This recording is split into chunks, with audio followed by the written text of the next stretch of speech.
राम राम सबको। राधे राधे। जय श्री कृष्ण। ओम नमः शिवाय। आप सबका स्वागत है हमारे YouTube चैनल में। दैनिक श्री शिव महापुराण कथा में आप सभी सादर आमंत्रित हैं। कृपया कथा के साथ बने रहिएगा। आज का अध्याय है तीसरा, साध्य साधन आदि का विचार तथा श्रवण, कीर्तन और मनन, इन तीन साधनों की श्रेष्ठता का प्रतिपादन। चलिए कथा में प्रवेश करते हैं। बोलिए श्री शिवशंकर भगवान की जय।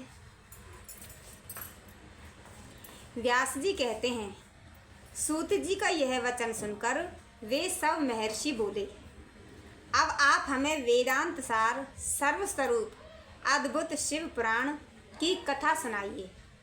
सूत जी ने कहा, आप सब महर्षिगण रोग शोक से रहित कल्याणमय भगवान शिव का स्मरण करके पुराण प्रवर शिव पुराण की जो वेद के सार तत्व से प्रकट हुआ है कथा सुनिए।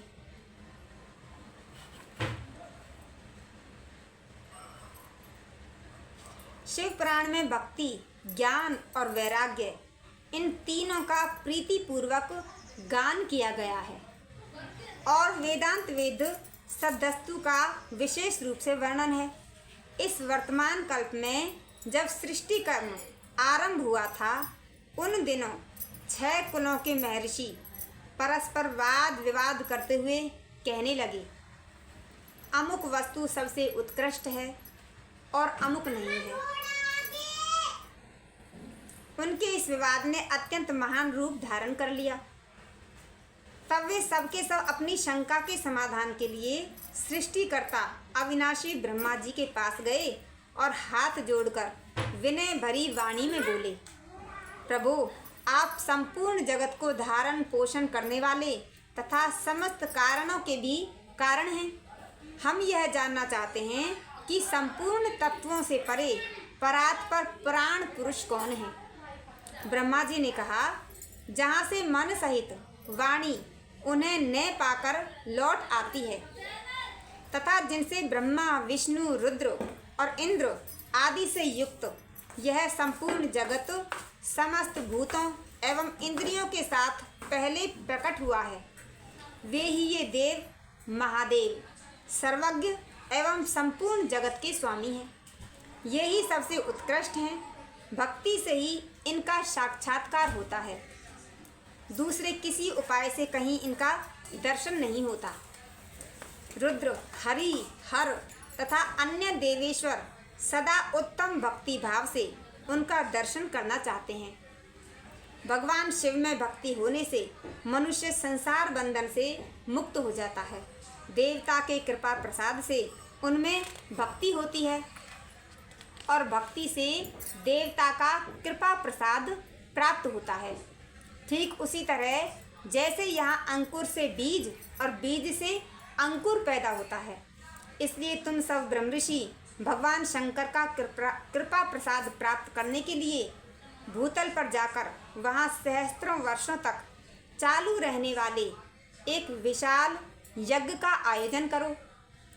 इस यज्ञपति भगवान शिवजी की कृपा से वेदोक्त वेदों के द्वारा विद्या के सारभूत साध्य साधन का ज्ञान होता है।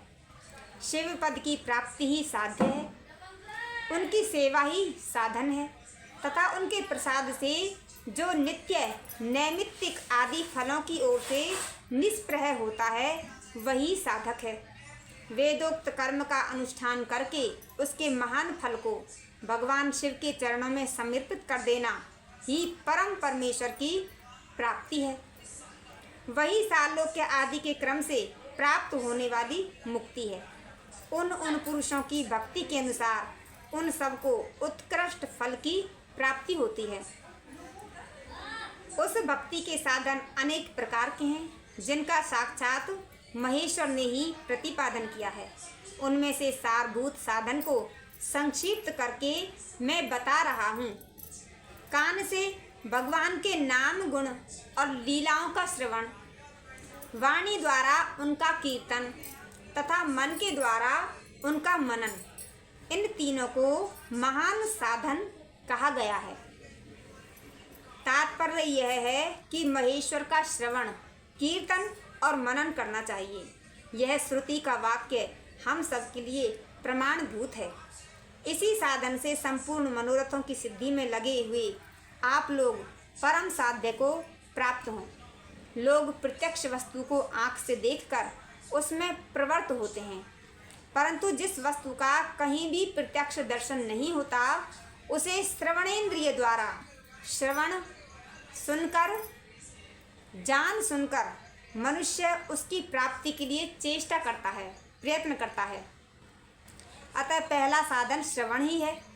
उसके द्वारा गुरु के मुख से तत्व को सुनकर श्रेष्ठ बुद्धि वाला विद्वान पुरुष अन्य साधन कीर्तन एवं मनन की सिद्धि करे।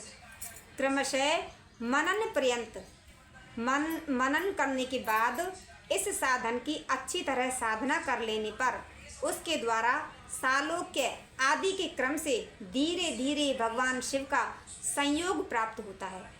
पहले सारे अंगों के रोग नष्ट हो जाते हैं, फिर सब प्रकार का लौकिक आनंद भी विलीन हो जाता है। भगवान शंकर की पूजा, उनके नामों के जप तथा उनके गुण रूप विलास और नामों का युक्ति परायण चित्त के द्वारा जो निरंतर परिशोधन या चिंतन होता है उसी को मनन कहा गया है। वह महेश्वर की कृपा दृष्टि से उपलब्ध होता है। उसे समस्त श्रेष्ठ साधनों में प्रधान या प्रमुख कहा गया है। सूत जी कहते हैं, मुनीश्वरों, इस साधन का महात्म्य बताने के प्रसंग में मैं आप लोगों के लिए एक प्राचीन वृत्तांत का वर्णन करूंगा। उसे ध्यान देकर आप सुने। पहले की बात है, पाराशर मुनि के पुत्र मेरे गुरु व्यासदेव जी सरस्वती नदी के सुंदर तट पर तपस्या कर रहे थे। एक दिन सूर्य तुल्य तेजस्वी विमान से यात्रा करते हुए भगवान सनत कुमार अकस्मात वहां जा पहुँचे। उन्होंने मेरे गुरु को वहां देखा। वे ध्यान में मगन थे। उससे जगने पर उन्होंने ब्रह्मपुत्र सनत कुमार जी को अपने सामने उपस्थित देखा। देखकर वे बड़े वेग से उठे और उनके चरणों में प्रणाम करके मुनि ने उन्हें अर्घ्य दिया और देवताओं के बैठने योग्य आसन भी अर्पित किया। तब प्रसन्न हुए भगवान सनत कुमार विनीत भाव से खड़े हुए व्यास जी से गंभीर वाणी में बोले, मुनि, तुम सत्य वस्तु का चिंतन करो। वह सत्य पदार्थ भगवान शिव ही हैं, जो तुम्हारे साक्षात्कार के विषय होंगे। भगवान शंकर का श्रवण, कीर्तन, मनन ये तीन महत्तर साधन कहे गए हैं, प्रमुख साधन हैं। ये तीनों ही वेद सम्मत हैं। पूर्व काल में मैं दूसरे साधनों के संभ्रम में पड़कर घूमता घामता मंदराचल पर्वत पर जा पहुंचा और वहां तपस्या करने लगा। तदनंतर महेश्वर शिव की आज्ञा से भगवान नंदिकेश्वर वहां आए। उनकी मुझ पर बड़ी दया थी। वे सबके साक्षी तथा शिवगणों के स्वामी भगवान नंदिकेश्वर मुझे स्नेहपूर्वक मुक्ति का उत्तम साधन बताते हुए बोले, भगवान शंकर का श्रवण, कीर्तन और मनन ये तीनों साधन वेद सम्मत हैं और मुक्ति के साक्षात कारण हैं। यह बात स्वयं भगवान शिव ने मुझसे कही है।